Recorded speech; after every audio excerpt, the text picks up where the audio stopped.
Hello दोस्तों, नमस्कार, good evening. आप सभी का बहुत बहुत स्वागत है। तो चलिए शुरू करते हैं आज की टेस्ट। देखिए, आज होगा टेस्ट नंबर आपका 15। ठीक है, इसके पहले 14 टेस्ट आपका कंप्लीट हो गया है, जिसमें समान अध्ययन और डीएलएड दोनों का टेस्ट हुआ है। तो अगर पीछे वाला टेस्ट आप नहीं दिए हैं तो आप जरूर उसको देखिएगा, काफ़ी इंपॉर्टेंट प्रश्न था। और आज होगा टेस्ट नंबर आपका 15 दोस्तों, जिसमें समान अध्ययन के टेस्ट अभी होने वाला है। 75 सवाल यहाँ पर अभी देखने वाले हैं। तो 1 घंटा आपको पूरे क्लास चलेगी, तो पूरा देखना है शुरू से अंत तक। और लास्ट में आप बताइएगा कि आपका कितना मार्क्स आया है। ठीक है, 75 में आपने कितना सही किया है। ठीक है, ये नंबर हमारा है जहां पर आपको पीडीएफ नोट्स मिल जाएगा समान अध्ययन और डीएलएड का। तो आप इस पे व्हाट्सएप करके आप अपना नोट्स ले सकते हैं। ठीक है, तो चलिए शुरू करते हैं आज का पहला सवाल। और हमारे चैनल को दोस्तों सब्सक्राइब जरूर करिएगा। ये हमारा चैनल है कैरियर परिवार, है ना। इसको सब्सक्राइब कर लीजिएगा। डेली आपको 9 बजे रात में नोटिफिकेशन आपको मिल जाएगा आपके मोबाइल पर, और आप डेली पढ़ाई कर सकते हैं, तैयारी कर सकते हैं शिक्षक बहाली की, जिसमें प्रधान शिक्षक है, वीपीएससी है, आप किसी भी शिक्षकों की बहाली कर सकते हैं। तो आज का चलिए पहला सवाल हम लोग देखते हैं। राजमन्नार कमेटी का संबंध किस विषय से था? बताइए दोस्तों, पहला का आंसर क्या होगा? राजमन्नार कमेटी। जी हाँ, ये कमेटी काफी इंपॉर्टेंट है और इसका संबंध पूछ रहा है किससे था। जल्दी से बताइएगा। ऑप्शन 4 आपको दिया गया है, चारों ऑप्शन आपको पढ़ना है फटाफट और इसका जवाब देना है। राजमन्नार कमेटी, जी हाँ, इसका संबंध किससे था? तो इसका संबंध था दोस्तों आपका केंद्र और राज्यों के बीच वित्तीय संबंध से था इसका संबंध, है ना। ये क्वेश्चन कई बार एग्जाम में पूछा गया है। राजमन्नार कमेटी का संबंध केंद्र और राज्यों के वित्तीय संबंध से है। देखिए, राजमन्नार जो कमेटी है दोस्तों, इसकी स्थापना यानी कि गठन कब हुआ था? तो 1970 में इसका गठन हुआ था। आपको ध्यान रखना है, बहुत इंपॉर्टेंट ये पॉइंट है। ठीक है, चलिए अगला प्रश्न है आपका प्रश्न नंबर दूसरा नंबर कि वित्त आयोग का गठन निम्न में से कितने वर्षों के बाद होता है? जल्दी से बताइएगा, वित्त आयोग का गठन कितने वर्ष के बाद होता है? दूसरा नंबर सवाल है वित्त आयोग का गठन। तो काफ़ी आसान प्रश्न है और सभी लोग का आंसर बिल्कुल सही आना चाहिए, क्योंकि कई बार मैंने बता चुका हूं और बहुत इंपॉर्टेंट प्रश्न है दोस्तों। क्वेश्चन बार बार रिपीट होते रहता है। तो आंसर हो जाएगा आपका 5 वर्ष, बिल्कुल सही। ऑप्शन नंबर हो जाएगा बी, 5 वर्ष पे वित्त आयोग का गठन होता है। ठीक है, याद रखना है ना। और संविधान की धारा को अगर आप देखिएगा तो 270 और 273 और 275 में निश्चित अवधि के अंतर पर एक वित्त आयोग गठित किए जाने का प्रावधान किया गया है, जो केंद्र और राज्यों के मध्य वित्तीय बंटवारे से संबंधित जो सिफारिश है वो राष्ट्रपति के समक्ष प्रस्तुत करता है ना। और वित्त आयोग का गठन प्रत्येक 5 साल पर किया जाता है। अगला प्रश्न है आपका प्रश्न नंबर 3 नंबर। तीसरा है कि आर्थिक सुधार कार्यक्रम भारत में कब लागू किया गया था? बताइए दोस्तों, आर्थिक सुधार कार्यक्रम भारत में कब लागू किया गया था? जल्दी से बताइएगा। इकोनॉमिक्स का सवाल है ना। तो यहाँ पर अभी इकोनॉमिक्स है, हिस्ट्री है, ज्योग्राफी है, पॉलिटी है, साइंस है, सभी चीज़ों को यहाँ पर देखेंगे। जल्दी से बताना है आर्थिक सुधार कार्यक्रम भारत में कब लागू किया गया? तो ये लागू किया गया था आपका ऑप्शन नंबर हो जाएगा बी नंबर 1991 में। बिल्कुल सही, 1991 में हो जाएगा। और ये जो लागू किया गया था 1991 में, तो आपको पता है कि 1991 में वित्त मंत्री कौन थे? तो डॉक्टर मनमोहन सिंह। याद रखना है दोस्तों, आर्थिक सुधार के जनक किसे कहे जाते हैं? तो डॉक्टर मनमोहन सिंह को कहे जाते हैं। ये भी सवाल आपको पूछा गया है। अगला प्रश्न है आपका प्रश्न नंबर 4 नंबर कि परिवार नियोजन कार्यक्रम भारत सरकार द्वारा कब प्रारंभ किया गया?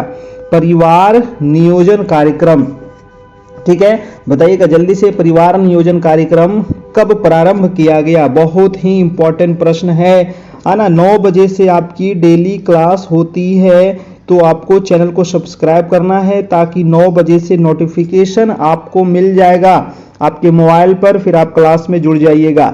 ठीक है, चलिए दोस्तों, इसका पिछला जो टेस्ट अगर देना चाहते हैं तो हमारे प्लेलिस्ट में जाइए, वहां पर आपको सभी टेस्ट मिल जाएगा। प्रधान शिक्षक डीएलएड समान अध्ययन का आपका एक ग्रुप प्लेलिस्ट बना हुआ है, वहां से। तो इसका आंसर हो जाएगा 1952। बिल्कुल सही, बहुत सारे लोगों का जवाब ठीक है, 1952 हो जाएगा। भारत में परिवार नियोजन कार्यक्रम।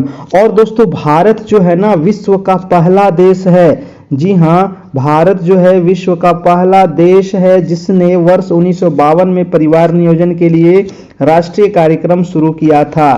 तो ये विश्व का भी पहला देश है, याद रखना है। अगला प्रश्न चलते हैं, प्रश्न नंबर है 5 नंबर। बताइए 5 का आंसर क्या होगा, जल्दी से बताइएगा। 5 नंबर प्रश्न है, हसदेव बांगो परियोजना कहाँ स्थित है दोस्तों? बताइए हसदेव बांगो परियोजना, बहुत ही इंपॉर्टेंट सवाल है। 5 नंबर, हसदेव बांगो परियोजना ये स्थित है कहाँ? तो आपका हो जाएगा मध्य प्रदेश। जी हाँ, कहाँ है? ये मध्य प्रदेश में है। और देखिए पहले ये मध्य प्रदेश में था दोस्तों, लेकिन अब इसको आप छत्तीसगढ़ भी कह सकते हैं, ठीक है। हसदेव बांगो परियोजना छत्तीसगढ़ की हसदो नदी पर बनाया गया है ना। अब ये छत्तीसगढ़ में चला गया है, पहले मध्य प्रदेश था। ऐसे इसका आंसर आप डी कर सकते हैं, ठीक है, छत्तीसगढ़। और इस परियोजना की अगर हम स्थापना की बात करें तो 1967 में इसकी स्थापना हुई थी। इसीलिए इसका आंसर कभी कभी मध्य प्रदेश दे देता है, क्योंकि अब छत्तीसगढ़ अलग हो गया ना आपका 2000 ईस्वी में, ठीक है। तो इसका आंसर कभी कभी छत्तीसगढ़ भी दे सकता है, तो ये ध्यान रखना है। 1967 में इस परियोजना की स्थापना हुई थी। अगला प्रश्न है आपका प्रश्न नंबर 6 नंबर, कह रहा है कि उबेर कप किस खेल से संबंधित है दोस्तों? जल्दी से बताइएगा। उबेर कप बहुत ही इंपॉर्टेंट सवाल है। उबेर कप, तो उबेर कप किस खेल से संबंधित है? तो उबेर कप संबंधित है आपका, बिल्कुल सही होना चाहिए, बैडमिंटन के लिए। कहाँ गया badminton? Option number A number हो जाएगा आपका। बैडमिंटन से संबंधित है आपका उबेर कप, बैडमिंटन से संबंधित है उबेर कप। इसी अनुसार देखिए एक और है चड्डा कप है, नारंग कप है, ये सब भी बैडमिंटन से संबंधित है। अगला प्रश्न है आपका प्रश्न नंबर 7 नंबर, ओलंपिक के प्रतीक चिन्ह में एशिया महाद्वीप का प्रतिनिधित्व करने वाले छल्ले का रंग क्या है? देखिए दोस्तों, जब भी ओलंपिक होता है ना, तो देखते होंगे आप इस प्रकार से छल्ला बना हुआ है ना एक रहता है। तो इसमें जो छल्ला बना हुआ रहता है, इसमें कह रहा है कि जो एशिया महाद्वीप, ये जो छल्ला होता है ना, ये सभी महाद्वीप को सूचित करता है और सबका कलर अलग अलग रहता है। तो एशिया महाद्वीप का कौन सा कलर होता है? बहुत ही इंपॉर्टेंट सवाल है, जल्दी से बताइएगा। एशिया का कौन सा आपका कलर होता है? देखिए एशिया का जो होता है वो होता है पीला, है ना। एशिया का कौन सा कलर होता है? पीला होता है। ऑप्शन हो जाएगा डी नंबर। अगर आपसे पूछे दोस्तों नीला छल्ला किसका होता है, तो नीला होता है भाई साहब आपका यूरोप का, है ना। यूरोप का आपका नीला होता है। पीला छल्ला होता है एशिया का, मैंने बता दिया। और लाल छल्ला किसका होता है? तो लाल होता है यूएसए का, अमेरिका का, ठीक है, यूनाइटेड स्टेट ऑफ अमेरिका। और काला छल्ला होता है अफ्रीका का दोस्तों, है ना। काला किसका होता है? तो काला होता है अफ्रीका का। आप इसको नोट कर लीजिएगा ना तो काफी अच्छा रहेगा। और हरा छल्ला किसका होता है? तो हरा होता है दोस्तों ऑस्ट्रेलिया का, ठीक है। ऑस्ट्रेलिया का आपका हरा छल्ला होता है, ओलंपिक वाला जो होता है आपका, ठीक है, याद रखना है।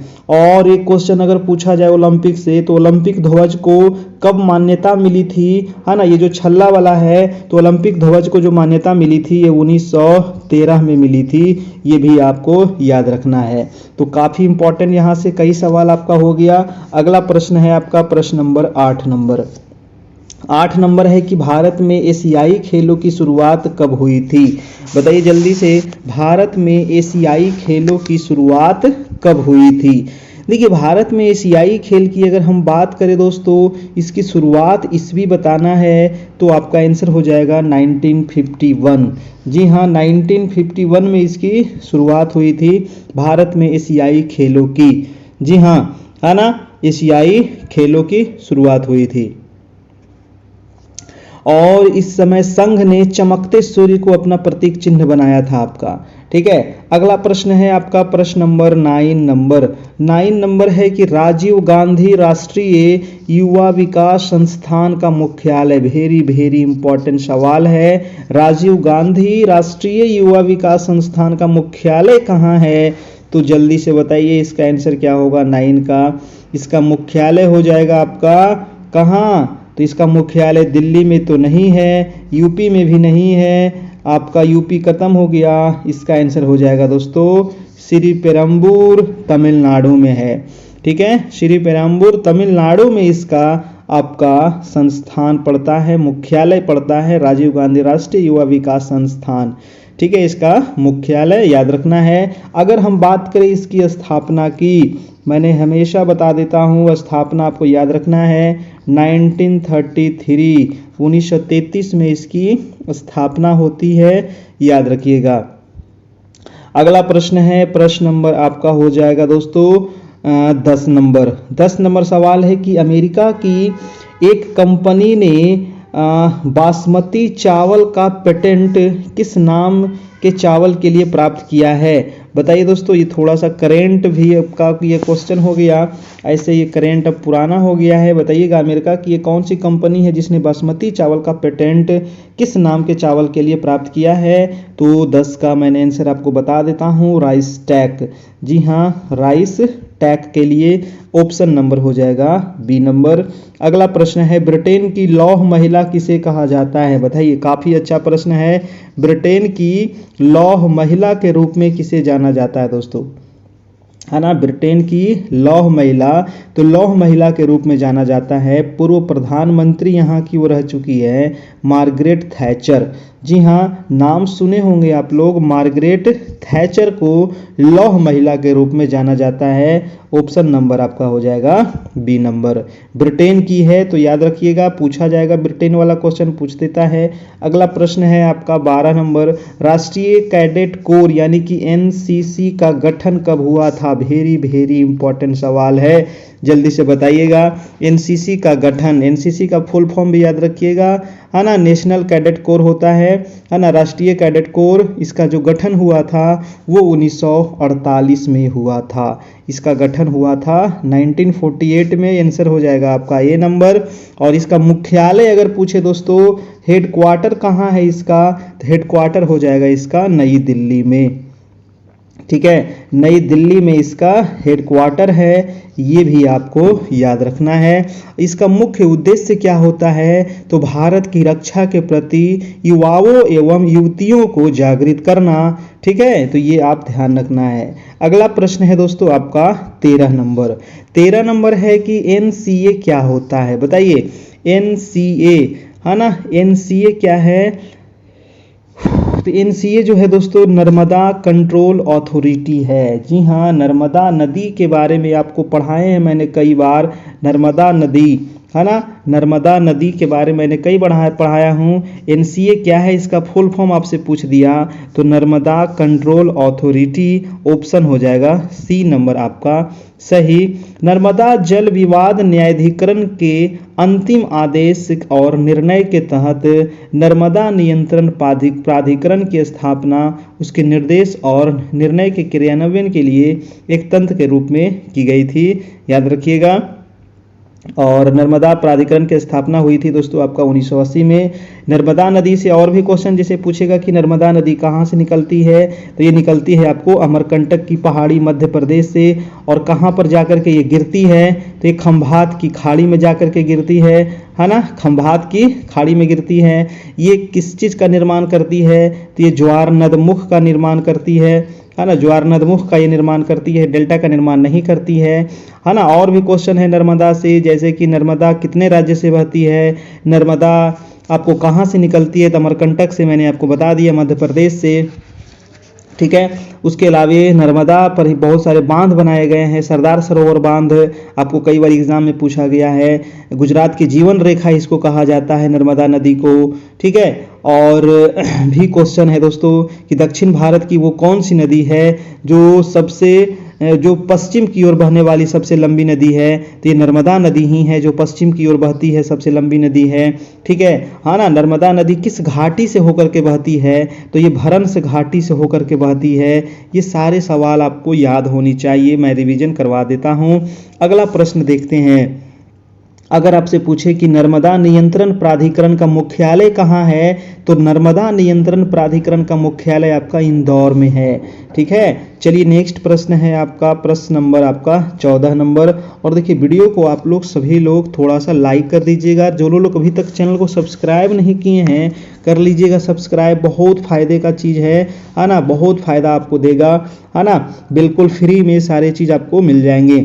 लेकिन पीडीएफ नोट्स के लिए थोड़ा सा आपको चार्ज लगेगा, जो मैं नंबर आपको दिया हूं उस नंबर पे आप कांटेक्ट कर सकते हैं। प्रश्न है कि प्रसिद्ध फ्रांसीसी लेखक डोमिनिक लेपियर का द्वारा लिखित पुस्तक का नाम क्या है दोस्तों? डोमिनिक लेपियर, जी हाँ, ये लेपियर साहब जो है ना काफ़ी इंपॉर्टेंट है, फ्रांसीसी लेखक हैं और इनकी पुस्तक जो है वो है आपका इट वाज 5 पास्ट मिडनाइट इन भोपाल, है ना, इट वाज 5 पास्ट मिडनाइट इन भोपाल इनकी पुस्तक है, ये आपको याद रखना है, ठीक है। और ये जो पुस्तक जो लिखी गई थी ना, ये लिखी गई थी भोपाल गैस त्रासदी पर। और भोपाल गैस त्रासदी के बारे में आपको थोड़ा सा बता दूं, बहुत इंपॉर्टेंट है। भोपाल गैस त्रासदी कब हुआ था? 3 दिसंबर को हुआ था, 1984 को हुआ था दोस्तों। मिथाइल आइसोसाइनेट गैस के रिसाव की वजह से हजारों लोगों की मृत्यु हो गई थी, है ना, ये आपको याद रखना है, 3 दिसंबर 1984 को। और उसी पर ये पुस्तक लिखी गई है, किनके द्वारा? तो ये फ्रांसीसी लेखक डोमिनिक लेपियर के द्वारा। अगला प्रश्न है आपका प्रश्न नंबर 15 नंबर। 15 नंबर सवाल कह रहा है कि विश्व व्यापार संगठन कब अस्तित्व में आया? बहुत बढ़िया प्रश्न है। विश्व व्यापार संगठन यानी कि WTO, world trade organisation, full form भी याद रखना है। देखिए वर्ल्ड ट्रेड ऑर्गेनाइजेशन यानी कि विश्व व्यापार संगठन, ये पहले मैं बता दूं कि ये अस्तित्व में कब आया था। ये अस्तित्व में आया था आपका 1 जनवरी 1995 को। तो 1995 आपको याद रखना है और पूरा डेट भी आप याद रखिएगा, 1 जनवरी, है ना, 1 जनवरी 1995 को ये अस्तित्व में आया। उसके बाद पूछेगा क्या कि विश्व व्यापार संगठन जो है इसका पुराना नाम क्या था? इसका पुराना नाम था दोस्तों गैट, है ना, GATT आपको याद रखना है, इसका गैट पुराना नाम था, है ना। इसका मुख्यालय आपको पूछेगा, इसका मुख्यालय कहाँ है भाई? तो इसका हेड क्वार्टर हो जाएगा आपका जेनेवा में। कहाँ है? जेनेवा में इसका हेड क्वार्टर है, ये आपको याद रखना है ना। इसका मुख्य उद्देश्य क्या होता है? तो बहुपक्षीय अंतर्राष्ट्रीय व्यापार प्रणाली के लिए संस्थागत तथा कानूनी आधार उपलब्ध कराना।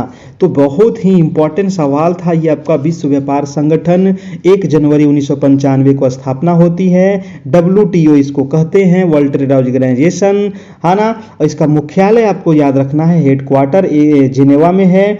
अगला प्रश्न चलते हैं आपका 16 नंबर। 16 नंबर है कि हिंदी कविता साहित्य के रीतिकाल का प्रथम कवि किसे माना जाता है? बहुत ही बढ़िया प्रश्न है। बताइए हिंदी कविता साहित्य के रीतिकाल का प्रथम कवि किसे माना जाता है? तो दोस्तों ये माना जाता है किसको? आंसर हो जाएगा आपका केशव दास को। जी हाँ, केशव दास को माना जाता है। क्या माना जाता है? तो हिंदी कविता साहित्य के रीतिकाल का प्रथम कवि। जी हाँ, प्रथम कवि। अगला प्रश्न है आपका प्रश्न नंबर 17 नंबर। 17 नंबर है कि ओलंपिक में सबसे पहला स्वर्ण पदक भारत ने कहाँ प्राप्त किया? देखिए ओलंपिक से ना आपको एक आध सवाल जरूर पूछेगा, ठीक है, ओलंपिक से एक आध सवाल जरूर पूछेगा, खेल उल से पूछ लेता है ना। ओलंपिक हो गया, क्रिकेट हो गया, अभी देखिए IPL वगैरह हो रहा है ना, तो इन सभी चीज़ों से आपको ध्यान में रखना है। तो सबसे पहला स्वर्ण पदक कह रहा है कि भारत ने कहाँ प्राप्त किया था? तो 17 का हो जाएगा दोस्तों एम्स्टर्डम में, है ना, एम्स्टर्डम में ये प्राप्त किया था भारत पहला स्वर्ण पदक, है ना, याद रखना है। और कब प्राप्त किया था? तो वो है आपका 1920 में, है ना। 1920 में भारत ने सर्वप्रथम ओलंपिक में भाग लिया था। जो एम्स्टर्डम है कहाँ? तो हॉलैंड में है और यहीं पर आयोजित हुआ था 1920 में ओलंपिक, है ना। और भारत ने दोस्तों किस खेल में? तो हॉकी में, है ना। भारत ने किस खेल में प्राप्त किया था? तो हॉकी में भारत ने स्वर्ण पदक प्राप्त किया था पहला। कब? 1920 में। कहाँ पर हुआ था? एम्स्टर्डम में। अगला प्रश्न है प्रश्न नंबर आपका 18 नंबर। और देखिए नंबर आपको दिया गया है यहाँ पर, ताकि आपको पीडीएफ नोट्स के लिए आपको कॉन्टैक्ट नंबर भी दिया गया है 7857824310, है ना। ये व्हाट्सएप भी नंबर हमारा है, आप इस नंबर पे मैसेज कर सकते हैं, है ना। अगला प्रश्न है आपका प्रश्न नंबर 18 नंबर। 18 नंबर सवाल कह रहा है कि निम्न में से कौन सी वो पुस्तक है भाई साहब जो आर के नारायण के द्वारा नहीं लिखी गई है? बहुत ही इंपॉर्टेंट सवाल है, आर के नारायण। देखिए आर के नारायण के द्वारा दोस्तों बहुत सारी पुस्तकें लिखी गई है, जैसे कि द डार्क रूम, है ना, Malgudi days, the guide, my days, है ना, waiting for the Mahatma, Swami and friends, बहुत सारे पुस्तक है आर के नारायण के द्वारा। कौन सी नहीं लिखी गई है? तो ये जो पुस्तक आपको दिख रहा है the serpent and the rope, ये पुस्तक आर के नारायण के द्वारा नहीं लिखी गई है ना, यानी कि आंसर हो जाएगा हमारा बी नंबर। नहीं पूछ रहा था, बाकी जो है ये पुस्तकें आपको याद रखना है, आर के नारायण की पुस्तक है ना। अगला प्रश्न है आपका प्रश्न नंबर 19 नंबर की राष्ट्रमंडल खेलों की शुरुआत कब और कहाँ हुई थी? बहुत बहुत इंपॉर्टेंट सवाल है राष्ट्रमंडल। देखिए राष्ट्रमंडल खेल की अगर हम बात करें दोस्तों, तो प्रथम आयोजन इसका हुआ था हैमिल्टन में, है ना। प्रथम आयोजन इसका कहाँ हुआ था? हैमिल्टन में हुआ था। और हैमिल्टन कहाँ है? तो हैमिल्टन है आपका कनाडा में, है ना। कहाँ है? हैमिल्टन है आपका कनाडा में है, ये ध्यान रखना है। जिसमें कुल 11 प्रतियोगी देशों ने भाग लिया था, यानी कि टोटल 11 देश भाग लिए थे 1930 में, ठीक है। और इसमें कितने प्रतियोगिता हुई थी? तो इसमें मात्र 6 प्रतियोगिता हुई थी और 11 देश इसमें भाग लिया था। प्रथम राष्ट्रमंडल खेल में 1930 में इसकी शुरुआत हुई थी, हैमिल्टन में इसकी शुरुआत हुई थी। अगला प्रश्न है प्रश्न नंबर आपका 20 नंबर की हर्षचरित, बहुत इंपॉर्टेंट ये पुस्तक है हर्षचरित, कई बार एग्जाम में आपको फंसा चुका है। तो हर्षचरित जो पुस्तक है कह रहा है ये रचना किसकी है? तो सबको पता होना चाहिए, वान भट्ट वान भट्ट वान भट्ट, है ना। हर्षचरित किसकी है? तो वान भट्ट की है, ऑप्शन हो जाएगा आपका ए नंबर। हर्षचरित का अगर हम दोस्तों ये दरबारी कवि था, है ना, वान भट्ट का, ये ध्यान रखना है। तो ये वान भट्ट आपको और एक और पूछता है भवभूति, हाँ ना। ये भवभूति किसकी रचना है दोस्तों? भवभूति है मालती माधव की, है ना। लिख लीजिएगा भवभूति किसकी रचना है? तो भवभूति आप लिख दीजिएगा मालती माधव की ये रचना है। अगला प्रश्न है आपका 21 नंबर, किसी वृक्ष की आयु किस तरह ज्ञात की जाती है? बहुत ही बढ़िया प्रश्न है। आप कोई भी जो वृक्ष है ना, उसका आयु कैसे पता करिएगा भाई? बहुत बढ़िया सवाल है। किसी भी वृक्ष की आयु किस तरह तय की जाती है? तो ऊंचाई नाप करके नहीं, ऊंचाई नाप करके नहीं करते हैं, छल्लों को गिन करके, बहुत बढ़िया, है ना। छल्लों को गिन करके हम इसकी आयु को मापते हैं दोस्तों, ठीक है ना। आंसर हो जाएगा हमारा, आंसर नंबर बी हो जाएगा। इस विधि को क्या कहते हैं? इस विधि को कहते हैं डेंड्रोक्रोनोलॉजी, है ना, डेंड्रोक्रोनोलॉजी। अगला प्रश्न है आपका 22 नंबर की किस पौधे की जड़ें खाई जाती है ना। वो कौन सा पौधा है जिसका जड़ हम लोग खाते हैं, है ना। मक्का का खाते हैं, मक्का का जड़ खाते हैं ना, मक्का का जड़ नहीं खाते हैं, है ना, ये गलत है। जौ का जड़ खाते हैं, नहीं, ये जौ का जड़ नहीं खाते हैं। चुकंदर का जड़ खाते हैं, बहुत बढ़िया, है ना। लेट्यूस, नहीं, ये भी नहीं खाते हैं, चुकंदर खाते हैं दोस्तों। इसके अलावा हम लोग क्या खाते हैं? सलजम खाते हैं कि नहीं? सलजम का जड़ खाते हैं। उसके अलावा गाजर जो है दोस्तों, ये भी जड़ खाते हैं। उसके अलावा मूली जो है, ये भी जड़ खाते हैं। ये सारी चीज़ आपको याद रखना है, ठीक है। तो आंसर क्या हो जाएगा इसका? आंसर नंबर सी हो जाएगा। और अगला प्रश्न है आपका प्रश्न नंबर 23 नंबर, कह रहा है कि फ्यूज में प्रयुक्त होने वाली तार की विशेषता क्या होती है ना। जो फ्यूज लगा हुआ रहता है आपके घर में, ठीक है, तो उसमें तार की विशेषता क्या होती है? निम्न प्रतिरोधक शक्ति होती है या उच्च गलनांक होता है? 23 का क्या हो जाएगा, है ना। देखिए फ्यूज में जो तार होता है दोस्तों, है ना, फ्यूज का, विद्युत फ्यूज का जो प्रयोग हम लोग परिपथ में लगे उपकरणों की सुरक्षा के लिए करते हैं, ताकि अगर ज़्यादा वोल्टेज आएगा तो फ्यूज उड़ जाएगा और हमारे घर का जो पंखा, एसी, टीवी, कूलर, फ्रिज है वो बच जाएगा। ठीक है, तो इसका आंसर जो हो जाएगा वो आपका बी नंबर हो जाएगा, यानी कि उच्च प्रतिरोधक शक्ति और निम्न गलनांक। ऑप्शन नंबर आपका बी हो जाएगा। अगला प्रश्न देखते हैं, प्रश्न नंबर हो जाएगा आपका 24 नंबर। सवाल कह रहा है कि जेनेटिक कोड की व्याख्या सबसे पहले किसने की थी? जेनेटिक कोड की व्याख्या किसने की थी सबसे पहले? जल्दी से बताइएगा इसका आंसर क्या होगा। देखिए, इसका व्याख्या करने वाले व्यक्ति थे आपको हरगोविंद खुराना। बहुत ही इंपॉर्टेंट सवाल है। Genetic code Hargobind Khorana, note करना है। जेनेटिक कोड हरगोविंद खुराना, है ना। चलिए दोस्तों, अगला प्रश्न है आपका प्रश्न नंबर 25 नंबर की HIV, है ना। HIV परीक्षण किस रोग की जांच करने के लिए किया जाता है? बहुत ही बढ़िया प्रश्न है। HIV कई बार आ चुका है। तो HIV के लिए अगर जांच के लिए हम लोग कौन सा करते हैं? कैंसर, सर्पीज, एड्स या फिर एलर्जी। तो आंसर हो जाएगा HIV जो होता है वो एड्स। आंसर हो जाएगा आपका सी नंबर। किस रोग की जांच के लिए करते हैं? तो एड्स के लिए। HIV तो एक वायरस है दोस्तों, और एड्स आपका बीमारी है। ठीक है, ये आपको ध्यान रखना है। और इसमें क्या होता है कि शरीर की प्रतिरक्षा प्रणाली कमजोर पड़ जाती है ना। रोग प्रतिरोधक क्षमता क्या हो जाता है? कम हो जाता है और व्यक्ति की धीरे धीरे मृत्यु हो जाती है। अगला प्रश्न है आपका प्रश्न नंबर 26 नंबर। 26 नंबर है कि चिकित्सा में नशीले पदार्थ का उपयोग किस लिए होता है? जी हाँ दोस्तों, कई जगह आप लोग देखते होंगे कि डॉक्टरी चिकित्सा में नशीले पदार्थ का उपयोग किया जाता है। आखिर क्यों किया जाता है? तो चिकित्सा में नशीले पदार्थ का उपयोग दर्द से आराम दिलाने के लिए होता है। ठीक है, किस लिए होता है? दर्द से आराम। तो आप भी कहीं बैठ के पीने मत लगिएगा, है ना। दर्द से आराम दिलाने के लिए इसका प्रयोग होता है। ऑप्शन नंबर आपका सी हो जाएगा आपका। ठीक है, अगला प्रश्न देखिएगा, प्रश्न नंबर है आपका 27 नंबर कि ऑस्टियोलॉजी किस विषय के अध्ययन को कहा जाता है? जल्दी से बताइएगा, ऑस्टियोलॉजी किस विषय के अध्ययन को कहते हैं? तो ऑस्टियोलॉजी दोस्तों हड्डी, है ना, शरीर में जो हड्डियों है, हड्डी या फिर अस्थि जो होता है उसको अस्थि कहते हैं, तो उसके अध्ययन को ही कहते हैं ऑस्टियोलॉजी, है ना। तो आंसर हो जाएगा हमारा अस्थियां। ऑप्शन नंबर डी हो जाएगा, अस्थियों के अध्ययन को ही ऑस्टियोलॉजी कहते हैं। अगला प्रश्न है प्रश्न नंबर आपका 28 नंबर कि पागल कुत्ते के काटने का इलाज किसने खोजा था? जी हाँ, बच के रहिएगा पागल कुत्ता से, है ना। तो पागल कुत्ते के काटने का इलाज, क्योंकि ये काटेगा तो फिर आप भी कुत्ते की तरह भौंकिएगा, है ना। तो पागल कुत्ते के काटने पर क्या लगता है? सुई लगता है, और उस सुई का नाम है रेबीज नामक रोग हो जाता है ना। रेबीज नामक रोग हो जाता है दोस्तों, है ना। और रेबीज का टीका फिर लगता है।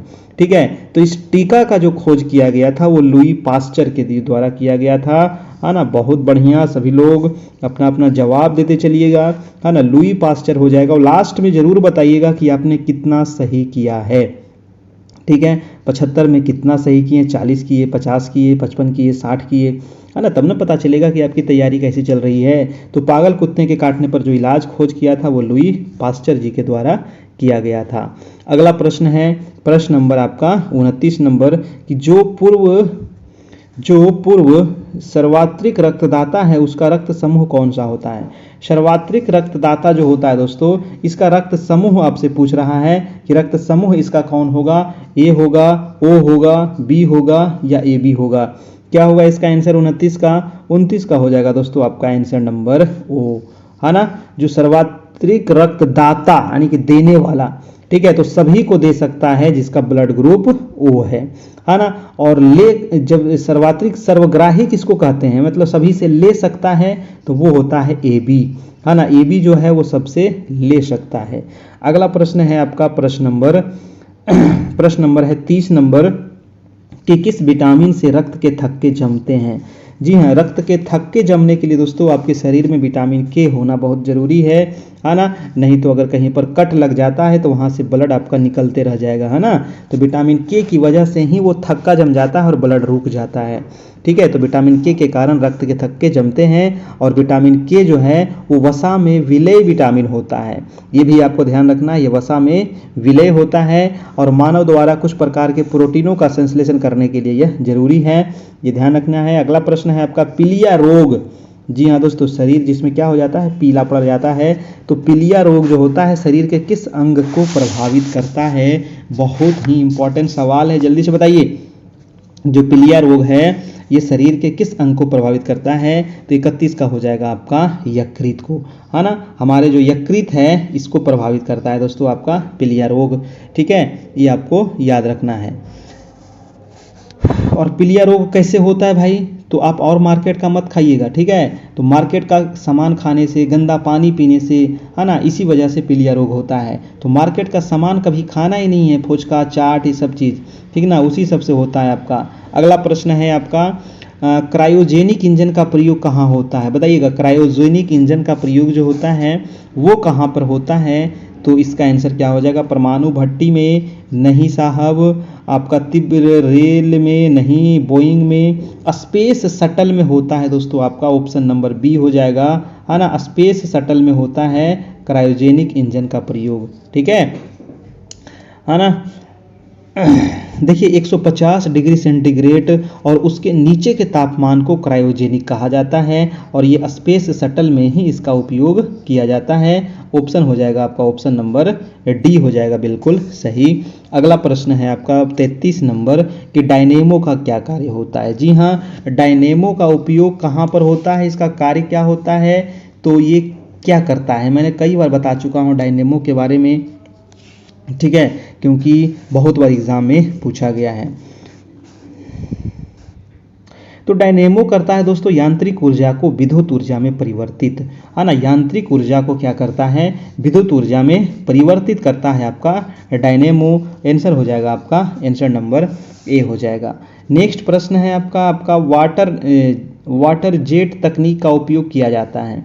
तो वाटर जेट तकनीक का उपयोग कहाँ करते हैं, सिंचाई में, खाद्यान्न के वेधन में, अग्निशमन में, भीड़ नियंत्रण में, कहाँ पे करते हैं, 34 का क्या हो जाएगा।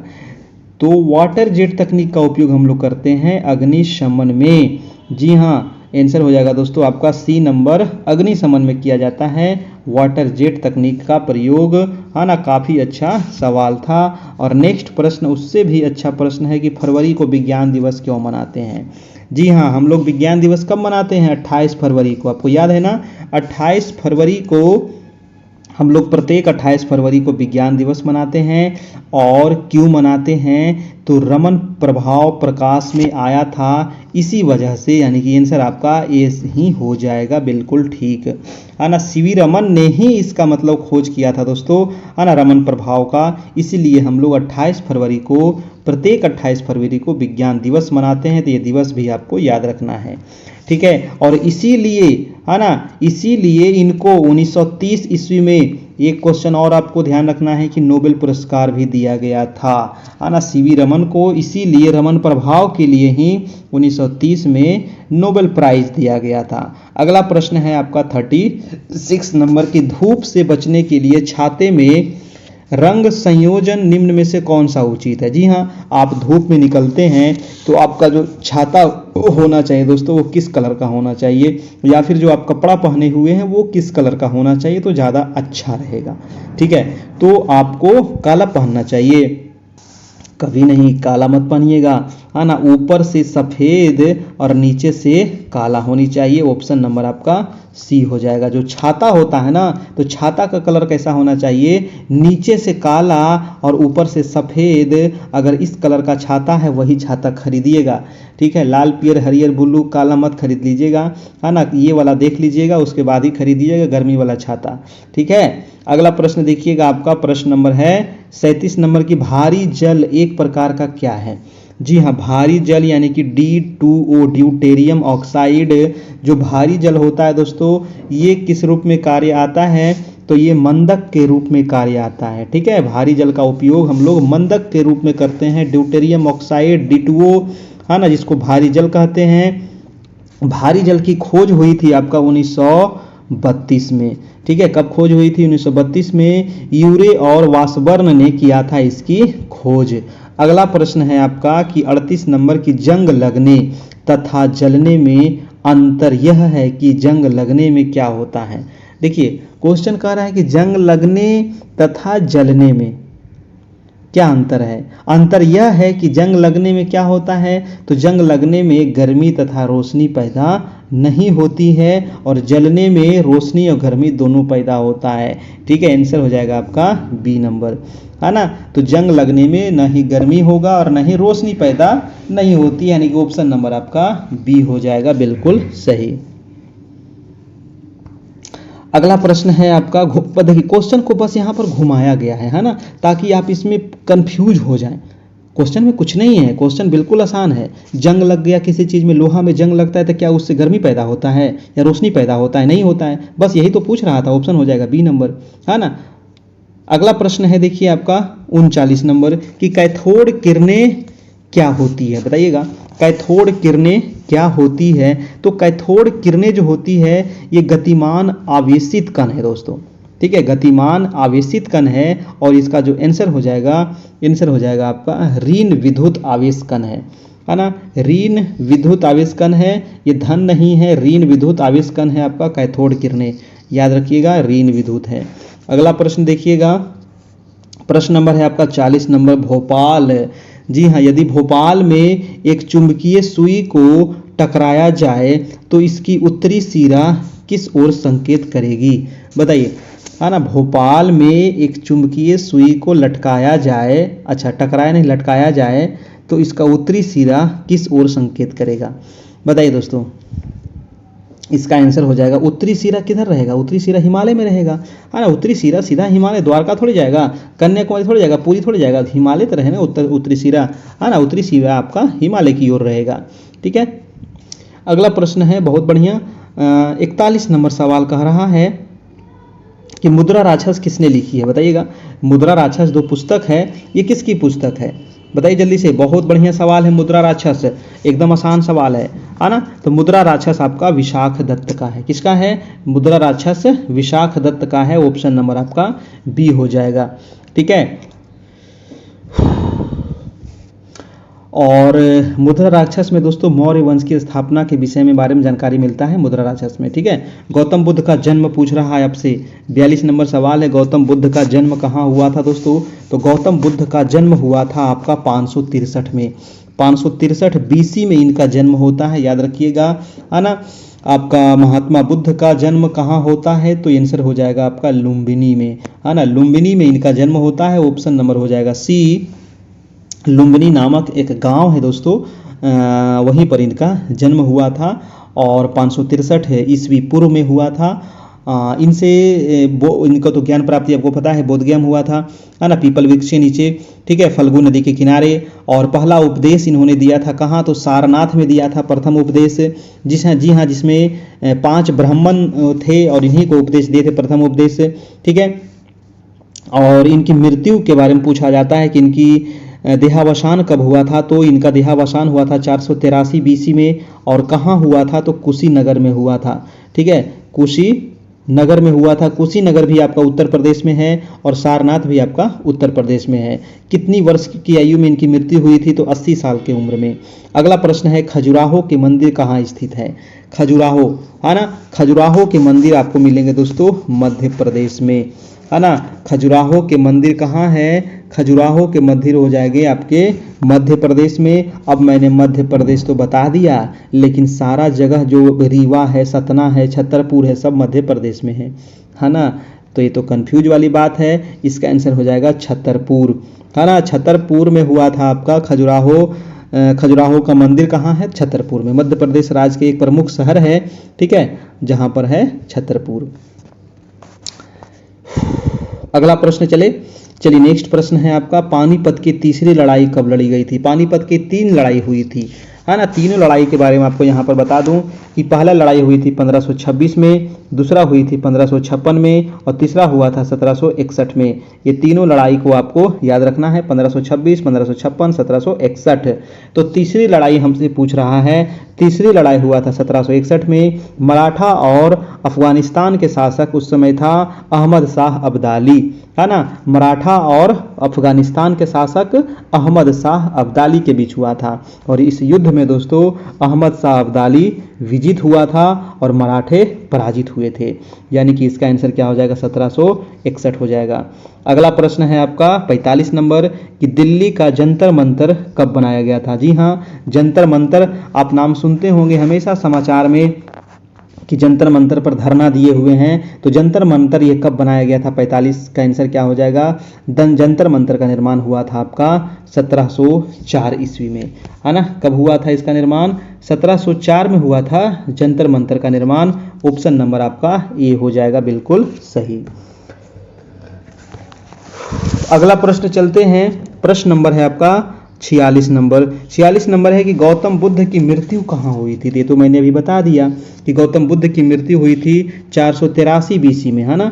483 बीसी में हुई थी, ईस्वी पूर्व में हुई थी। और कहाँ हुई थी, तो कुशीनगर में हुई थी। 80 साल की उम्र में हुई थी, है ना। जिसको कहा जाता है महापरिनिर्वाण प्राप्त हुआ था इनको, है ना। ये आपको याद रखना है, ठीक है। 483 बीसी में इनकी मृत्यु हो गई थी 80 साल की आयु में। कुशीनगर आपका कुशीनगर ये भी उत्तर प्रदेश में है। अगला प्रश्न है 47 कि निम्नलिखित में से कौन सा सिंधु घाटी की सभ्यता पर प्रकाश डालता है। सिंधु घाटी की सभ्यता पर प्रकाश कौन डालता है, चलिए ऑप्शन देख लेते हैं। पुरातात्विक संबंधी खुदाई, शिलालेख, धार्मिक ग्रंथ है या फिर बर्तनों एवं मोहरों पर लिखावट। क्या हो जाएगा 47 का, देखिए 47 सिंधु घाटी सभ्यता के बारे में कह रहा है दोस्तों, तो इसका आंसर हो जाएगा पुरातत्व संबंधी खुदाई। ऑप्शन नंबर हो जाएगा आपका ए नंबर हो जाएगा 47 का, ठीक है। सिंधु सभ्यता के बारे में, सिंधु सभ्यता की खोज कब हुई थी, तो खोज इसकी हुई थी 1921 ईस्वी में। किसने खोज किया था, दयाराम साहनी के द्वारा किया गया था, है ना। दयाराम साहनी के द्वारा किया गया था इसका खोज, ठीक है। चलिए अगला प्रश्न देखते हैं दोस्तों। प्रश्न है कि टीपू सुल्तान की राजधानी कहाँ थी, जल्दी से बताइएगा। टीपू सुल्तान की राजधानी, जी हाँ दोस्तों, वो टीपू सुल्तान, है ना। श्रीरंगपट्टनम की संधि हुई थी ना, श्रीरंगपट्टनम में, है ना।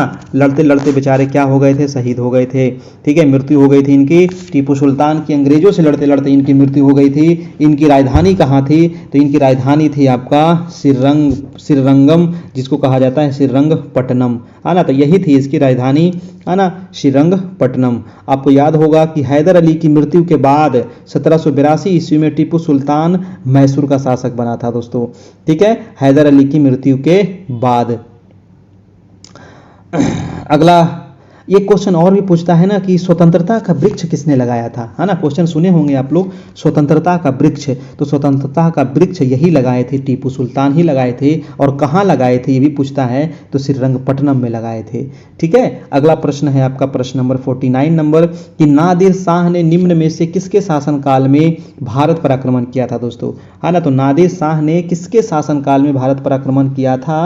49 का क्या होगा, 49 का क्या हो जाएगा, तो नादिर शाह ने मोहम्मद शाह के शासनकाल में, जी हाँ, नादिर शाह ने मोहम्मद शाह के शासनकाल में भारत पर आक्रमण किया था। मोहम्मद शाह जो था ना, एक अयोग्य शासक था, ठीक है। एक क्या था, एक अयोग्य शासक था। क्वेश्चन कई बार इस प्रकार से पूछता है कि निम्नलिखित में से कौन से शासक एक अयोग्य शासक है, तो मोहम्मद शाह, ठीक है ना। मोहम्मद शाह जो था ना, अधिकांश समय जो था वो पशुओं की लड़ाई देखने में बिता देता था, वेश्याओं के बीच रहता था, मदिरा पान में हमेशा डूबा रहता था दोस्तों आपका मोहम्मद शाह। तो इसीलिए इसको कहा जाता है अयोग्य शासक, है ना। इसीलिए इस शासक को, मोहम्मद शाह को दोस्तों रंगीला की भी उपाधि दिया गया था इसको, है ना। रंगीला की भी उपाधि इसको दिया गया था मोहम्मद शाह को। अगला प्रश्न चलते हैं, प्रश्न नंबर है आपका तालीकोटा का युद्ध कब हुआ था, जल्दी से बताइएगा। तालीकोटा का युद्ध, तालीकोटा का युद्ध हुआ था आपका 1500, कब, 1500 हुआ था 65 में, है ना। 1565 में हुआ था तालीकोटा का युद्ध हुआ था। चलिए अगला प्रश्न है कि महात्मा बुद्ध को ज्ञान किस स्थान पर प्राप्त हुआ था। महात्मा बुद्ध को, देखिए कुछ कुछ ऐसे जो हैं, ऐसे तो आपके सिलेबस में मॉडर्न ही लिखा है, लेकिन आपको बौद्ध धर्म से जरूर पूछेगा, है ना। बीपीएससी में भी ऐसे ही लिखा था, लेकिन वो आपको उठा लेता है क्वेश्चन, ठीक है। ये चीज़ आपको ध्यान रखना है, ठीक ठीक है, कि आपको मॉडर्न तो लिखता है लेकिन वो जो कुछ कुछ चीज़ें ऐसी है जो बिहार से संबंधित है आपका, उससे क्वेश्चन आपको पूछ लेता है दोस्तों, चाहे वो प्राचीन हो या फिर मेडाइवल हो या फिर आधुनिक हो, है ना। तो महात्मा बुद्ध को ज्ञान की जो प्राप्ति हुई थी वो कहाँ हुई थी, तो वो हुई थी आपको, अरे भाई ये तो क्वेश्चन आपको बता दिए थे, बोध गया हुई थी, है ना। 563 में इनकी जन्म हुई थी, बीसी में, है ना, बोध गया में इनको ज्ञान की प्राप्ति हुई थी। ये आपको याद रखना है पीपल वृक्ष के नीचे। अगला प्रश्न है आपका, भारत का राष्ट्रीय चिन्ह जिसे अशोक स्तंभ शीर्ष से लिया गया है वह कहाँ पर स्थित है। बहुत बढ़िया प्रश्न है दोस्तों, है ना। भारत का राष्ट्रीय जो चिन्ह है जिसे अशोक स्तंभ शीर्ष से लिया गया है वो कहाँ स्थित है, तो ये कहाँ पर स्थित है भाई, तो ये जो राष्ट्रीय चिन्ह जो है जिसे अशोक स्तंभ शीर्ष से लिया गया है ना, ये सारनाथ वाराणसी में है। कहाँ है, ये सारनाथ में है। और सारनाथ कहाँ है, तो सारनाथ है दोस्तों आपको वाराणसी में, ठीक है। वाराणसी उत्तर प्रदेश में है, वाराणसी के पास ही है ये, ठीक है। अगला प्रश्न है कि पाणिनि ने किस क्षेत्र में प्रसिद्धि प्राप्त की थी दोस्तों। पाणिनि, देखिए पाणिनि क्या था, पाणिनि दोस्तों आयुर्वेद में, व्याकरण में, गणित में या फिर आपका साम्राज्य स्थापना में। 53 का हो जाएगा आपका, ये व्याकरणविद था आपका, ठीक है। आंसर हो जाएगा आपका व्याकरण में, है ना। तो किस क्षेत्र में प्रसिद्धि प्राप्त किया था, तो व्याकरण में पाणिनि ने, ठीक है। पाणिनि की पुस्तक दोस्तों आपको याद है अष्टाध्यायी, है ना। अष्टाध्यायी जो है ये पाणिनि का ही पुस्तक है, ठीक है। ये आपको याद रखना है, कई बार पूछा गया है। अगला प्रश्न है आपका प्रश्न नंबर 54 नंबर कि चाणक्य का एक और नाम क्या था। बहुत बढ़िया है, चाणक्य का एक नहीं मैं दो नाम बताऊंगा, है ना। चाणक्य का एक नहीं मैं दो नाम बताऊंगा कि चाणक्य का ही नाम था दोस्तों आपका कौटिल्य। चाणक्य का ही क्या नाम था, कौटिल्य। और इसी का एक और नाम है विष्णुगुप्त, है ना। तो ये भी आपको याद रखना है 54 को, ठीक है। कौटिल्य और विष्णुगुप्त भी इसको कहते हैं, तो इसका 3 नाम आपको याद रखना है ना। तीनों नाम विष्णुगुप्त, है ना। 3 नाम इसका था दोस्तों, चाणक्य, कौटिल्य, विष्णुगुप्त, तीनों एक ही था। इसकी एक महत्वपूर्ण पुस्तक कौन सी है, तो अर्थशास्त्र, है ना। अर्थशास्त्र जो है दोस्तों इसकी ही पुस्तक है, ये आपको याद रखना है। और अर्थशास्त्र राजनीतिक से संबंधित है ना। नाम है अर्थशास्त्र, है राजनीतिक से संबंधित। अगला प्रश्न है 55 की किस मुगल बादशाह की मृत्यु सीढ़ी से गिरने पर के कारण हो गया था। जी हाँ दोस्तों, तो सीढ़ी से गिरा और उसकी मृत्यु हो गई, वो था कौन, तो वो था आपका हुमायूं। जी हाँ, हुमायूं की जो मृत्यु हुई थी, है ना, हुमायूं की जो मृत्यु हुई थी दोस्तों ये सीढ़ी से गिरने से हुई थी। इसकी मृत्यु हुई थी आपका 1556 में। 1556 में ये दिल्ली में है आपका दिनपनाह भवन, है ना। दिल्ली में दिनपनाह भवन में ही जो सीढ़ी है उसी से गिरने के कारण ही हुमायूं की मृत्यु हो गई थी, क्योंकि बूढ़ा हो गया था बेचारा, तो गिरा होगा तो इधर उधर चोट लग गया होगा, लुढ़क गया फिर, और क्या। अगला प्रश्न देखिएगा आपका 56 नंबर की स्वराज मेरा जन्मसिद्ध अधिकार है और हम इसे लेकर के रहेंगे, ये किसने कहा है, बताइएगा ये कथन किसका है। तो ये तो बच्चे को याद है कि स्वराज हमारा जन्मसिद्ध अधिकार है और हम इसे लेकर के रहेंगे, बाल गंगाधर तिलक। जी हाँ, बाल गंगाधर तिलक का ये कथन है दोस्तों, ऑप्शन हो जाएगा आपका डी नंबर। नेक्स्ट चलते हैं, फटाफट आप अपना अपना जवाब देते चलिए। अगला प्रश्न है कि गांधी इरविन समझौता किस साल हुआ था। बहुत बढ़िया प्रश्न है, गांधी इरविन समझौता, पूरा डेट बताइएगा, है ना, पूरा डेट बताइएगा, गांधी इरविन समझौता कब हुआ था। गांधी इरविन समझौता हुआ था 15 मार्च 1931 को। पूरा डेट आपको याद रखना है क्योंकि पूरा डेट पूछ लेता है। 15 मार्च 1931 कहाँ गया, ऑप्शन नंबर आपका सी नंबर, ठीक है। गांधी जी के बीच में और किसके बीच में हुआ था, तो गांधी जी थे और लॉर्ड इरविन के बीच में हुआ था दोस्तों, गांधी इरविन समझौता। अगला प्रश्न है कि भारत की स्वतंत्रता प्राप्ति के समय ब्रिटेन के प्रधानमंत्री, वेरी वेरी वेरी इंपॉर्टेंट सवाल है दोस्तों, बताइएगा। भारत जब आज़ाद हुआ था 1947 में, है ना, तो उस समय ब्रिटेन के प्रधानमंत्री कौन थे, ऑप्शन में आपको दिखा दूं, ऑप्शन आ जाइए, देखिए आपको 4 ऑप्शन दिया गया है, विंस्टन चर्चिल, क्लेमेंट एटली, लॉर्ड माउंटबेटन, लॉर्ड रेडक्लिफ। क्या होगा आपका, तो देखिए भारत की आज़ादी के समय वहाँ का जो शासक था वो था क्लेमेंट एटली, है ना, क्लेमेंट एटली था आपका उस समय प्रधानमंत्री, ऑप्शन बी हो जाएगा। अगला प्रश्न देखिएगा 59 नंबर कि हर्षवर्धन को किस राजा ने हराया था। बताइए दोस्तों, हर्षवर्धन को किस राजा ने हराया था, तो हर्षवर्धन को किसने हराया था तो पुलकेशिन द्वितीय हराया था, है ना। किसने हराया था हर्षवर्धन को? पुलकेशिन द्वितीय ने हराया था। ऑप्शन हो जाएगा बी नंबर। और 606 ईस्वी में हर्षवर्धन थानेश्वर के सिंहासन पर बैठा था और हर्षवर्धन ने लगभग 41 साल तक इन्होंने शासन किया था, ठीक है। और इन्होंने जालंधर, पंजाब, कश्मीर, नेपाल सभी को जीत लिया था, है ना। इसका आंसर हो जाएगा आपका पुलकेशिन द्वितीय, इसको फिर हराया था दोस्तों। अगला प्रश्न देखते हैं। प्रश्न नंबर है आपका 60 नंबर। करो या मरो का नारा किसने दिया? जी हाँ, करो या मरो, है ना। करो या तो मरो, ये नारा दिया गया था किसके द्वारा? तो हमारे महात्मा गांधी जी के द्वारा, है ना। अंततः इन्होंने भी दोस्तों मतलब कि इन सभी चीज़ों पर उतर गए थे। ऐसे तो अहिंसा के पुजारी थे, ठीक है, लेकिन लास्ट में इन्होंने भी कहा नहीं, करो या मरो, जब तक नहीं करेंगे तब तक भारत आज़ाद नहीं होगा, है ना। तो 1942 में दिया गया था आपको करो या मरो का नारा, याद रखना है 1942 में, है ना। और भारत छोड़ो आंदोलन हुआ था आपका 8 अगस्त 1942 को शुरुआत हुआ था और 9 अगस्त को सभी को गिरफ्तार कर लिया गया था 0 आवर के तहत, जिसमें गांधी जी को आगा खां पैलेस में रखा गया था, है ना। एक क्वेश्चन यहाँ से और पूछेगा कि 1942 में, ठीक है, जब भारत छोड़ो आंदोलन हुआ था उस समय इंग्लैंड के प्रधानमंत्री कौन थे? तो 1942 के समय कौन थे? अभी मैंने बताया था आज़ादी के समय क्लीमेंट एटली थे, है ना। लेकिन 1942 के समय कौन थे, यानी कि भारत छोड़ो आंदोलन के समय कौन थे? तो विंस्टन चर्चिल, है ना। विंस्टन चर्चिल जो थे दोस्तों ये भारत छोड़ो आंदोलन के समय प्रधानमंत्री थे और क्लीमेंट एटली जो थे वो आज़ादी के समय थे, है ना। अगला प्रश्न चलते हैं। प्रश्न नंबर है आपका 61 नंबर। प्रश्न कह रहा है कि भारत के संविधान का वो कौन सा अनुच्छेद है जो शिक्षा के अधिकार को परिभाषित करता है? जी हाँ, शिक्षा के अधिकार, हमारा मौलिक अधिकार है शिक्षा का अधिकार, और इसको अनुच्छेद 21 के ए में जगह दिया गया है ना। अनुच्छेद 21 के ए में इसको जगह दिया गया है। और दोस्तों इसको कब जोड़ा गया हमारे संविधान में, ये आपको याद होना चाहिए, है ना। और ये चीज़ आपको याद होना चाहिए कि इसको जोड़ा गया था 86वें संविधान संशोधन हुआ था। कब?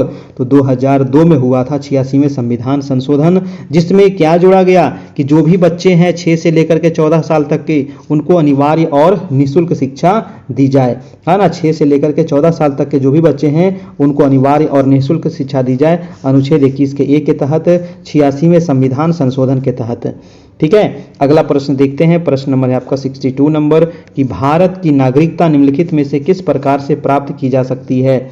बताइए, भारत की नागरिकता किस प्रकार से प्राप्त करिएगा? देखिए, भारत की नागरिकता प्राप्त करने के लिए ना आपको बहुत सारे प्रोसेस है, ठीक है। आप भारत के हैं, है ना, भारत में आपका जन्म हुआ है तो आप भारत के नागरिक हैं।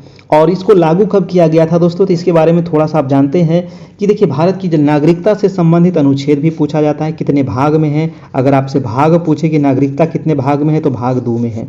अनुच्छेद आपको 5 से लेकर 11 तक इसका अनुच्छेद है आपका, ठीक है। और ये भारतीय नागरिकता अधिनियम 1955 के अधीन भारतीय नागरिकता जो प्राप्त होगा वो जन्म के द्वारा प्राप्त होगा, देशीयकरण के द्वारा प्राप्त होगा, पंजीकरण के द्वारा होगा, वंश परंपरा के द्वारा होगा, या अर्जित भूभाग के विलय के द्वारा होगा। तो ये 5 प्रकार से आप भारत के नागरिक बन सकते हैं, ठीक है। तो इसका आंसर क्या हो जाएगा? आंसर हो जाएगा आपका इनमें से सभी हो जाएगा। अगला प्रश्न है आपका प्रश्न नंबर 63 नंबर। भारतीय नागरिकता के लिए आवेदन करने से पहले किसी व्यक्ति के लिए न्यूनतम कितने समय तक भारत में रहना अनिवार्य है? जी हाँ, अगर कोई विदेशी नागरिक अगर भारत का नागरिकता लेना चाहता है तो भारत में उसको लगातार कितने साल तक रहना पड़ेगा? जी हाँ, इसका आंसर क्या होगा दोस्तों? इसका आंसर हो जाएगा आपका ऑप्शन नंबर 5 साल, ठीक है। ये 5 साल हो जाएगा आपका, ऑप्शन नंबर बी हो जाएगा। देखिए, इसमें हमेशा संशोधन होते रहता है ना। इसमें हमेशा क्या होते रहता है? संशोधन होते रहता है। पहले इसमें था 10 साल, अभी इसमें लगता है 5 साल कर दिया गया है। और इसको भाग 2 के तहत अनुच्छेद 5 से 11 में इसका वर्णन किया गया है, नागरिकता से संबंधित, है ना। ये चीज आपको ध्यान रखना है।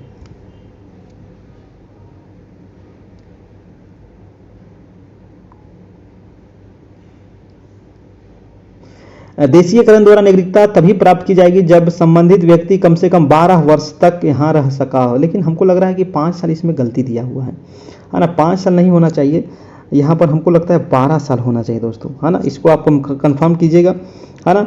अगला प्रश्न हम चलते हैं 64 नंबर की, भारत में नागरिकता प्राप्त करने का नियम कौन बनाता है? हाँ, ये प्रश्न है, नागरिकता प्राप्त करने का नियम कौन बनाता है? जी हाँ, तो नियम कौन बनाएगा? ऑप्शन है आपका राज्यपाल, मुख्य चुनाव आयुक्त, प्रधानमंत्री या फिर राष्ट्रपति? कौन बनाता है? तो ये बनाते हैं दोस्तों हमारे राष्ट्रपति। जी हाँ, तो भारत की नागरिकता प्राप्त करने का जो नियम है वो संसद द्वारा अनुमोदन होता है और जब राष्ट्रपति इस पर हस्ताक्षर करते हैं तब वो जाकर के नियम बनता है, यानी कि लास्ट हस्ताक्षर किनका रहेगा? राष्ट्रपति महोदय का। अगला प्रश्न है 65 नंबर। 65 सवाल है कि भारत का संविधान, जी हाँ, भारत का जो संविधान है दोस्तों वो कैसा संविधान है ना? तो भारत का जो संविधान है वो क्या हो जाएगा? भारत का संविधान अर्थात भारतीयों का अपने नागरिकता को एकल नागरिकता प्रदान करता है ना? एकल नागरिकता प्रदान करता है, ये तो सही है, दोहरी गलत है ना? आंसर हमारा ए ही हो जाएगा, एकल नागरिकता प्रदान करता है। नहीं, हम लोग को जो नागरिकता मिला है वो एकल नागरिकता है, लेकिन आपका अमेरिका की अगर बात करें, यूएसए की, तो यहाँ पर दोहरी नागरिकता है ना? वहाँ पर दो नागरिकता है, केंद्र की अलग है, राज्य की अलग है। अगला प्रश्न है आपका 66 नंबर की अनुच्छेद 14 में कानून की समानता का अधिकार किस देश से लिया गया है? जी हाँ, अनुच्छेद 14 में क्या है दोस्तों? है ना, कानून के समक्ष समानता। तो कानून के समक्ष क्या है? सभी व्यक्ति समान है। ये आपका जो लिया गया है ये कहाँ से लिया गया है? तो ये ब्रिटेन से लिया गया है। ठीक है, ये कहाँ से लिया गया है? ब्रिटेन से लिया गया है। ऑप्शन नंबर आपका बी हो जाएगा। चलिए नेक्स्ट प्रश्न है, देखते हैं आपका 67 नंबर। 67 है कि नौकरी में समान अवसर का अधिकार संविधान के किस अनुच्छेद में दिया गया है? बताइए, नौकरी में सबको समान अवसर मिलना चाहिए, ये अनुच्छेद कितने में है ना? तो नौकरी में समान अवसर मिलना चाहिए, ये आप अनुच्छेद पढ़े होंगे, अनुच्छेद नंबर 16 है ना? अनुच्छेद नंबर 16 में इसका वर्णन किया गया है। ठीक है, ये आपको याद रखना है, जिसमें कहा गया है अवसर की समानता, है ना? यानी कि अवसर जो मिलेगा सभी को समान रूप से मिलेगा, अनुच्छेद नंबर 16 में। अगला प्रश्न है आपका अस्पृश्यता का अंत। अस्पृश्यता मतलब क्या होता है? छुआछूत। अस्पृश्यता का अंत संविधान के किस अनुच्छेद में है ना? तो यानी कि छुआछूत का जो अंत किया गया था ये अनुच्छेद 17 के तहत इसका अंत किया गया है। ऑप्शन हो जाएगा ए नंबर। और हमारा मौलिक अधिकार भाग कितने में है? तो भाग 3 में वर्णन किया गया है। कहां से कहां तक है? तो अनुच्छेद 12 से 35 तक इसका वर्णन किया गया है। नेक्स्ट प्रश्न है आपका कि मौलिक अधिकार को प्रवृत्त कराने के लिए निम्नलिखित रीटों में से कौन सी रीट जारी की जा सकती है? बताइए दोस्तों, मौलिक अधिकार को प्रवृत्त कराने के लिए कौन सी रीट जारी करी जाएगी? देखिए, हमारे संविधान में दोस्तों 5 प्रकार का रीट की व्यवस्था की गई। अगर आपके मौलिक अधिकार का अगर हनन होता है तो आप उच्च न्यायालय या सर्वोच्च न्यायालय में रीट दायर कर सकते हैं। और ये 5 प्रकार का रीट कौन कौन से हैं ये भी मैं आपको बताएंगे। तो ये पांचों जो उपयुक्त सभी हो जाएगा, जैसे बंदी प्रत्यक्षीकरण, उत्प्रेषण, निषेध, ये सारे आपके क्या है दोस्तों? तो आपके मौलिक अधिकार को प्रवृत्त कराने के लिए ये रीट दायर आप कर सकते हैं। कौन कौन से रीट हैं? जैसे बंदी प्रत्यक्षीकरण तो आपका है ही, इसमें दिया हुआ है। इसके अलावा परमादेश है ना? परमादेश है। इसके बाद आपका अधिकार परीक्षा है ना? उत्प्रेषण है और प्रतिषेध है। तो ये 5 रीट आपको याद रखना है। इसका वर्णन आपको किया गया है अनुच्छेद नंबर 32 में। ठीक है, और इसीलिए भीमराव अंबेडकर ने इसको क्या कहा था? हृदय एवं आत्मा कहा था। ठीक है, अगला प्रश्न है आपका प्रश्न नंबर 70 नंबर। कह रहा है कि याचिका जैसे कि परमादेश, बंदी प्रत्यक्षीकरण जारी किए जाते हैं, ये किसके द्वारा जारी किए जाते हैं दोस्तों? है ना, परमादेश, बंदी प्रत्यक्षीकरण ये किसके द्वारा जारी होते हैं? तो आपका आंसर हो जाएगा उच्च न्यायालय के द्वारा। ठीक है, 70 का आंसर क्या हो जाएगा? उच्च न्यायालय के द्वारा, राष्ट्रपति नहीं, ये भी गलत है, ये भी गलत है। उच्च न्यायालय के द्वारा ये जारी होते हैं। और अनुच्छेद कितने के तहत ये जारी होंगे उच्च न्यायालय के द्वारा? तो 226 के तहत, है ना? अनुच्छेद 226 के तहत उच्च न्यायालय द्वारा इसको जारी करेगा, याद रखिएगा। और अगर सर्वोच्च न्यायालय के द्वारा इसको किया जाता है तो अनुच्छेद 32 के तहत। ठीक है, चलिए, है ना? अनुच्छेद 32 में 5 प्रकार का रीट दिया गया है दोस्तों, है ना? ये आपको याद रखना है। और 226 के तहत आप सर्वोच्च न्यायालय के द्वारा रीट दायर कर सकते हैं। चलिए नेक्स्ट प्रश्न है आपका 71 नंबर।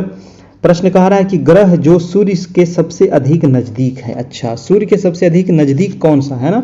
ये मान लो सन है, तो सूर्य के सबसे नजदीक बुध है, शुक्र है, पृथ्वी है, मंगल है, बृहस्पति, शनि, अरुण, वरुण, है ना? ये 8 क्रम को याद रखिएगा, बुध, शुक्र, पृथ्वी, मंगल, बृहस्पति, शनि, अरुण, वरुण। ठीक है, तो सबसे नजदीक है आपका बुध, है ना, सूर्य के सबसे नजदीक बुध है ना, फिर शुक्र है, फिर पृथ्वी है, फिर मंगल है, फिर बृहस्पति है, फिर शनि है, फिर अरुण है, फिर वरुण है। सबसे दूर वाला वरुण है और सबसे नजदीक वाला बुध है। अगला प्रश्न है 72 नंबर की, कौन सी नदी पूर्व दिशा की ओर बहती है? पूर्व दिशा की ओर बताना है दोस्तों, कौन सी नदी बह रही है, बताइएगा। पूर्व दिशा की ओर, देखिए नदी के बारे में थोड़ा बता दूं, कावेरी नदी। कावेरी नदी कहाँ बहती है? ये देखिए पूर्व दिशा में बह रही है। उसके अलावा सोन नदी आपका उत्तर दिशा में बह जाती है। नर्मदा नदी आपको पश्चिम दिशा में बह जाती है। ताप्ती नदी भी आपका पश्चिम दिशा में बहती है। तो पूर्व दिशा में कौन सी बह रही है? ये कावेरी नदी। कावेरी नदी कहाँ से निकलती है दोस्तों? तो ये ब्रह्मगिरी से निकलती है ना, ब्रह्मगिरी से निकलती है। ब्रह्मगिरी की पहाड़ी है आपको कहाँ? तो ये कर्नाटक में पड़ता है ना, कर्नाटक में है ब्रह्मगिरी की पहाड़ी, यहीं से निकलती है आपको कावेरी नदी। है ना, इसकी लंबाई कितनी है? तो 800 किलोमीटर, याद रखना है। ये बंगाल की खाड़ी में जाकर के गिर जाती है। अगला प्रश्न है कि असोम का डिगबोई किस लिए जाना जाता है, बताइए। देखिए असम का जो डिगबोई है ना, डिगबोई आप नाम सुने होंगे असम में, तो ये किस लिए प्रसिद्ध है? तो असम का जो डिगबोई है ये तेल क्षेत्र के लिए प्रसिद्ध है। भारत का सबसे पहले तेल जो भारत में निकाला गया था, खुदाई हुई थी, वो डिगबोई से ही हुई थी दोस्तों, 1901 ईस्वी में, है ना, 1901 में इसकी खुदाई हुई थी डिगबोई की, ये आपको याद रखना है। नेक्स्ट प्रश्न है आपका 74 नंबर, और आपको देखिए डेली हमारे यहाँ 9 बजे से टेस्ट होती है ना, 9 बजे रात्रि से डेली आपको टेस्ट होती है, क्लास होती है। तो इसके लिए चैनल को सब्सक्राइब जरूर कर लीजिएगा, बेल आइकन जरूर आपको प्रेस कर लेना है ताकि 9 बजे नोटिफिकेशन आपको मिल सके। इसका पीडीएफ नोट्स लेने के लिए आप हमें कांटेक्ट कर सकते हैं 78 57 82 43 10। ठीक है, ये हमारा व्हाट्सएप नंबर है ना। इसमें आपको थोड़ा चार्ज लगेगा, उसके बाद ही आपको पीडीएफ नोट्स मिल पाएगा। मैं लास्ट में आपको बता दूंगा किस अनुसार से आपको मिलेगा। बताइए इसका आंसर क्या हो जाएगा? भारत और चीन के विभक्त करने वाली सीमा रेखा, तो भारत चीन के बीच में है आपका मैकमोहन लाइन, है ना, मैकमोहन लाइन 74 का हो जाएगा बी नंबर। देखिए मैकमोहन जो रेखा है दोस्तों, ये किस राज्य में पड़ता है? तो ये पड़ता है आपको अरुणाचल प्रदेश में। ठीक है, अरुणाचल प्रदेश में आपको मैकमोहन लाइन खींचा गया है। ठीक है, ये आपको याद रखना है। और अगर कहे रेड क्लिफ लाइन, तो रेड क्लिफ हो जाएगा भारत और पाकिस्तान के बीच। ठीक है, अगला प्रश्न देखते हैं। अगला प्रश्न है कौन सी नदी आपका कह रहा है कि पक्षीपाद डेल्टा बनाती है? अच्छा, पक्षीपाद, जी हाँ, पक्षीपाद डेल्टा कौन सी बनाती है? पक्षी का पैर जो होता है ना, वो इस प्रकार से होता है दोस्तों, है ना, पक्षी का जो पैर होता है वो इस प्रकार से होता है, पक्षी का पैर। तो इस प्रकार से डेल्टा कौन सी बनाती है? कौन सी नदी इस प्रकार से डेल्टा बनाती है पक्षी पैर की तरह, है ना? तो आंसर ये पूछ रहा है, क्वेश्चन ये पूछ रहा है, ऑप्शन है मिसिसिपी, नील, अमेजन, ब्रह्मपुत्र। तो पक्षीपाद डेल्टा हो जाएगा आपका मिसिसिपी नदी। मिसिसिपी नदी जो बहती है दोस्तों, ये बहती है आपको कहाँ? तो यूएसए में, है ना, यूएसए में बहती है मिसिसिपी नदी, और ये पक्षीपाद डेल्टा बनाती है। अगर कहें कि अमेजन जो नदी है ना, ये किस प्रकार का डेल्टा निर्माण करती है? तो अमेजन नदी जो निर्माण करती है ये चापाकार डेल्टा, है ना, ये क्वेश्चन कई बार पूछा गया है, अमेजन चापाकार डेल्टा। नील नदी किस प्रकार का डेल्टा बनाती है? तो ये भी नील नदी भी चापाकार डेल्टा, है ना, नील नदी भी चापाकार डेल्टा। और ब्रह्मपुत्र नदी दोस्तों परित्यक्त डेल्टा, है ना, परित्यक्त डेल्टा का निर्माण करती है नील नदी। ठीक है, तो ये सारे नदियां अलग अलग प्रकार के डेल्टा का निर्माण करती है, यहाँ से आपको ध्यान रखना है। तो ये रहा आज का 75 प्रश्न, इसका आंसर दिया गया है। आपको कैसा लगा बताइएगा, और इसका पीडीएफ लेने के लिए आप हमें जुड़ सकते हैं हमारे व्हाट्सएप से, है ना, जहाँ समान अध्ययन डीएलएड का आपको मिल जाएगा 399, इसमें चार्ज आपको लगेगा दोस्तों। ये नंबर आपको दिया गया है 7857824310, जहाँ से आपको 399 जो हमारे नए शिक्षक हैं, अगर अभी तक नहीं जुड़े हैं, अब ज़्यादा समय नहीं बचा है, मात्र 1 से 1.5 महीना आपके पास टाइम है। अभी भी अगर आप मेहनत करते हैं तो आराम से आपकी तैयारी हो जाएगी। ठीक है, तो डेली आपकी क्लास करना है, और पीछे जितना क्लास हो गया है वो भी आपको मिल जाएगा, पीडीएफ आपको मिल जाएगा डीएलएड का, आपका समान अध्ययन का। और देखिए कल ही आपको साइंस का भी आपको नोट्स दिया गया है ना, क्वेश्चन दिया गया है, उसको भी आप लोग देखते रहिएगा। ठीक है, और जो पुराने शिक्षक अगर इसमें जुड़ना चाहते हैं फिर से, तो 201 रुपया उनको पे करना पड़ेगा, तभी हमारे नए ग्रुप में जुड़ेंगे और उनको फिर सब चीज़ मिलेगा दोस्तों। तो ये रहे नंबर आपका, है ना, जो भी पेमेंट करेंगे इस नंबर पर, या फिर नए शिक्षक हो या पुराने शिक्षक हो, है ना, तो पुराने शिक्षक को 399, नए शिक्षक को 399 करना होगा, पुराने शिक्षक को 201 करना होगा। ठीक है। और जो भी पेमेंट करेंगे तो स्क्रीनशॉट लेके हमारा व्हाट्सएप पर भेज दीजिएगा, है ना, तभी आपको हम जोड़ पाएंगे ना, तब ना पता चलेगा कि आपने पेमेंट किया है कि नहीं किया है। तो इसीलिए पेमेंट करने के बाद आप हमें व्हाट्सएप कर दीजिएगा ताकि आपको हम वहाँ पर जोड़ सके और आपको सारे पीछे वाला मटेरियल आपको प्रोवाइड कर सके। थैंक यू, धन्यवाद, गुड नाइट। आज के लिए इतना ही, फिर मिलते हैं कल। Good night.